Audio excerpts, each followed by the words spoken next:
Salut à tous les amis. Alors, pourquoi je me suis réconcilié avec le Christ? En fait, tout de suite, il faut bien préciser. Attention, je ne me suis pas réconcilié avec le christianisme, seulement avec le Christ. Ensuite, il faut préciser, si aujourd'hui je me sens plus proche du Christ, grâce à la révélation que j'ai eue, et dont je vais parler, je me sens également beaucoup plus proche de Odin, et de Thor notamment. Et enfin, il s'agit bien d'une révélation. J'ai eu, je dirais, une révélation christique. Mais attention, ça n'a rien à voir avec ce que disent les nouveaux convertis. En général, quand ils viennent de se convertir, ils sortent ce genre de phrase. Oui, j'ai eu la révélation du Christ, oh, ça a été pour moi comme une révélation, j'ai été touché par le Christ.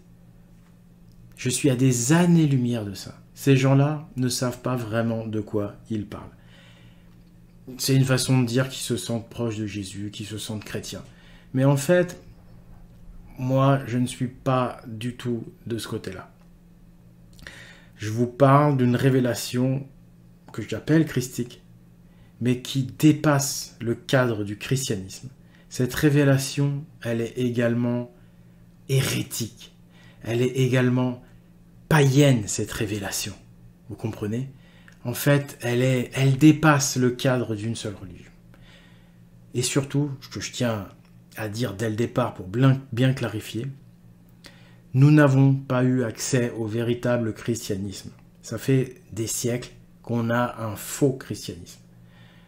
Donc, je suis toujours fâché avec l'Église de Rome et avec tout ce que j'appelle christianisme romain. Le faux christianisme, il est romain. Que ce soit protestant, orthodoxe ou catholique, tout ça, c'est du christianisme romain. Ce n'est pas le message du Christ. Le vrai message du Christ, il n'arrive qu'avec la révélation, c'est-à-dire l'Apocalypse, c'est-à-dire le temps de l'Apocalypse, comme c'est écrit dans l'Apocalypse de Jean. Or, figurez-vous que cette heure est enfin arrivée. Et ouais, ça paraît dingue hein, ce que je vous dis. Mais j'ai réussi à décrypter le vrai message du Christ. C'est-à-dire le code christique. Mais je peux aussi l'appeler le code des pyramides. Je peux aussi l'appeler le code des cathédrales. Je peux aussi l'appeler le Da Vinci Code. En fait, le Christ, c'est un secret qui nous donne accès aux vraies connaissances sacrées, aux vraies connaissances divines. Retrouver ces connaissances, c'est arriver à déchiffrer le code. Déchiffrer le code, c'est retrouver le Graal. Donc, si vous voulez, j'ai bu dans le Graal. Et il y a une phrase très simple dans la légende du Graal qui dit « Celui qui cherchait le Graal ne le trouvera pas. Tous ceux qui le cherchent ne le trouveront pas. Celui qui retrouvera le Graal, c'est celui qui ne le cherchait pas. » J'aurais peut-être mieux fait de commencer avec cette phrase. En fait, ça signifie tout simplement que le Graal ne pourra être retrouvé qu'en dehors des sentiers battus du christianisme. Et moi, effectivement, j'ai toujours été assez loin même du christianisme. Puisque je rappelle à tout le monde que moi, je me sens odinique, je me sens proche des dieux du Nord. Thor, Odin. Mais aujourd'hui, avec ce décodage du vrai message du Christ, du Graal, cette boisson qui donne une connaissance, c'est en fait ce que symbolise le Graal, c'est-à-dire c'est le récipient qui a recueilli le sang du Christ, c'est-à-dire le vrai message christique, il est dans le Graal. C'est aussi boire dans la corne de Mimir, dans la tradition odinique. Cette connaissance, je l'ai reçue, et c'est fabuleux. Je l'ai reçue parce que les dieux, ou Dieu comme vous voulez, nous a permis, avait prévu de nous délivrer cette connaissance à notre époque, à partir de 2012-2024. Si vous voulez comprendre tout ça, les amis, que vous me découvrez, allez voir le Code des Pyramides. Les deux documentaires, Code des Pyramides 1, Parisis, Code des Pyramides 2, Excalibur. Et vous allez découvrir ce que c'est que le vrai Christ. Le vrai Christ, il est universel, mais il est universel tout en respectant les identités ethniques, les identités locales. Il respecte chaque individu, chaque tradition. Il va rendre à chaque peuple sa véritable identité. Le Christ, il est universel, il est hérétique, il est chrétien, il est païen. Il est simplement juste et bon. Il y a quelque chose de fabuleux qui montre cet esprit et qui va vous montrer comment Thor et Odin, ou plutôt Thor et Jésus vont devenir des alliés et qu'ils l'ont en fait toujours été. C'est la cathédrale de Chartres.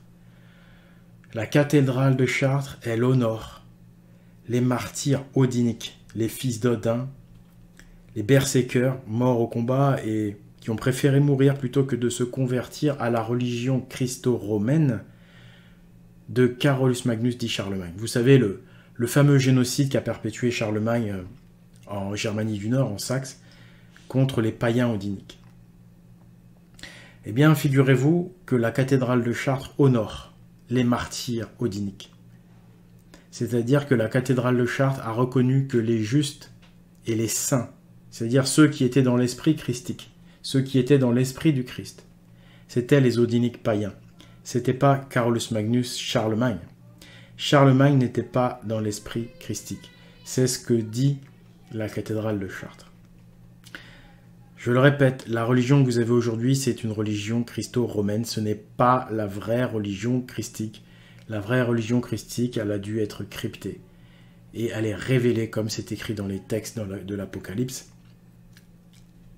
à une époque, évidemment, qui n'est pas précisée dans l'Apocalypse. Il se trouve que c'est aujourd'hui. Pour comprendre tout ça, allez voir mes documentaires Le Code des Pyramides. Tout est rationnel, tout est scientifique. On n'est pas dans le « Oh, j'ai eu une révélation, nanana. » Non, non, non, c'est de la science, les amis, c'est de la science.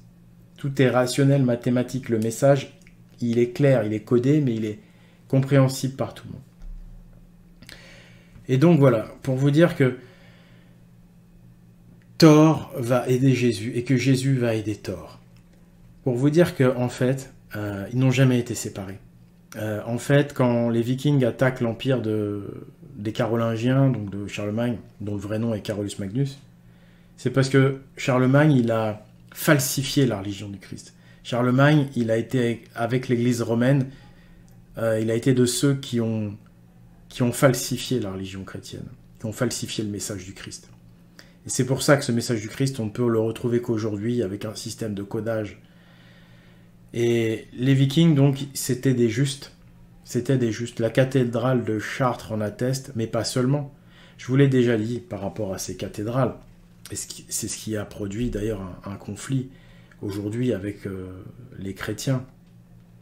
C'est que moi, je vous ai toujours dit, mais en fait, les cathédrales, elles sont odiniques. Et donc, ça n'a jamais été écouté par les nombreuses chaînes, les chaînes alternatives sur YouTube de chrétiens. Jamais.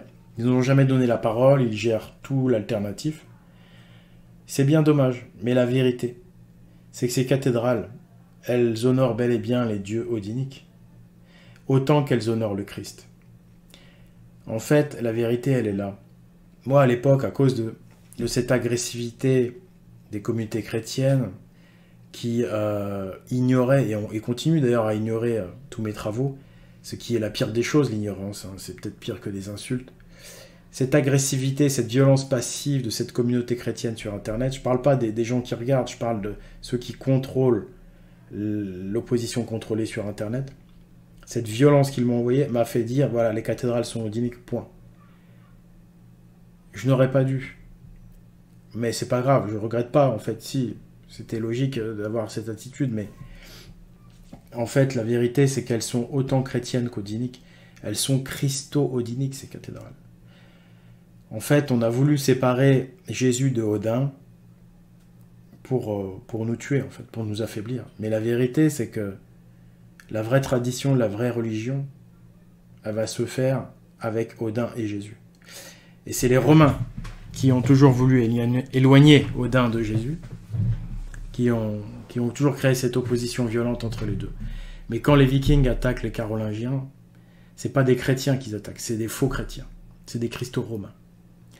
Et voilà, les Vikings et Odin n'ont jamais été contre le Christ. Bien au contraire, la cathédrale de Chartres le montre bien, puisqu'elle honore les martyrs de Verdun en 782. Et si vous allez dans la cathédrale de Chartres au sous-sol, vous allez voir que on voit Charlemagne qui doit se confesser, qui doit se faire pardonner quelque chose de très grave.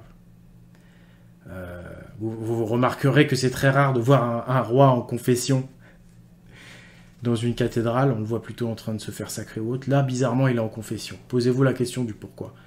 Qui étaient les vrais représentants du vrai Christ? Je rappelle que le Christ, dans l'Edda nordique, le Jésus, si vous voulez, il s'appelle Balder. Donc, c'est un concept qui dépasse le christianisme, le Christ, vous comprenez. Et vraiment, je vous invite à vous poser la question, à remettre en question un petit peu votre vision des choses, à aller voir le Code des Pyramides, les documentaires que j'ai faits, et dites-vous que, vraiment, Odin a besoin de Jésus et Jésus a besoin de Odin. Les deux vont mutuellement se faire grandir avec une très très grande puissance. Et vous allez voir, vous allez être surpris parce que la révélation de ce message christique, on n'en est qu'au début. Là, hein. Il va y avoir le Code des Pyramides 3 qui sort le 29 septembre, le jour de la Saint-Michel. Encore un geste de réconciliation. Et il va y avoir le 4, puis le 5. En fait, il y en aura, je sais pas combien il y en aura beaucoup en fait, parce que cette révélation christique, c'est un arbre en fait. Hein. C'est un arbre avec plein de branches et plein de sous-branches. Ça ne s'arrête pas. Un arbre de connaissance. Ça fait penser évidemment à l'arbre Yggdrasil, ou plutôt l'arbre de mémoire, l'arbre de Mimir, comme c'est dit dans l'Edda, vous voyez.